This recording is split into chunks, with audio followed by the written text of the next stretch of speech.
حضرت شیخ سعدی رحمۃ اللہ تعالی علیہ اپنی شرح آفاق کتاب گلستان سعدی میں ایک حکایت نقل کرتے ہیں کہ ایک بادشاہ اور درویش کا انتقال ہو گیا۔ کسی شخص نے دونوں کو خواب میں دیکھا کہ بادشاہ جنت میں ٹہل رہا ہے جبکہ درویش جہنم کی طرف دھکیلا جا رہا ہے۔ حیرت میں مبتلا ہو گیا، کسی صاحب دل سے اس کی تعبیر پوچھی تو اس صاحب دل نے بتایا کہ بادشاہ اگرچہ تخت شاہی پہ بیٹھا ہوا تھا مگر اس کے دل میں ہمیشہ درویشی کی تڑپ رہتی تھی، خواہش رہتی تھی کہ کاش مجھے درویشوں کا قرب نصیب ہو جائے۔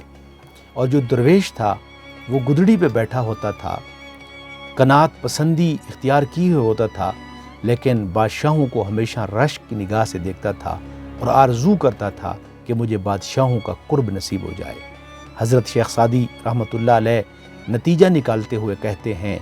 کہ اگر کوئی فقیر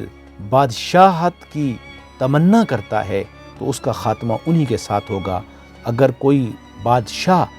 فقیری اور درویشی کی تمنا کرتا ہے تو جو انجام فقراء اور درویشوں کا ہوتا ہے اس کا انجام بھی انہی کے ساتھ ہوگا۔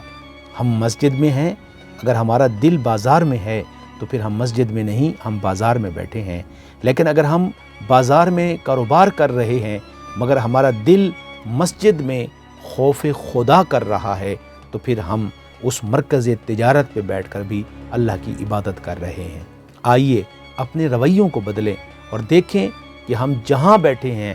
کہیں جو بھی کاروبار کر رہے ہیں تو ہماری ساری توجہ اللہ تعالیٰ کی رضا کی طرف ہونی چاہیے۔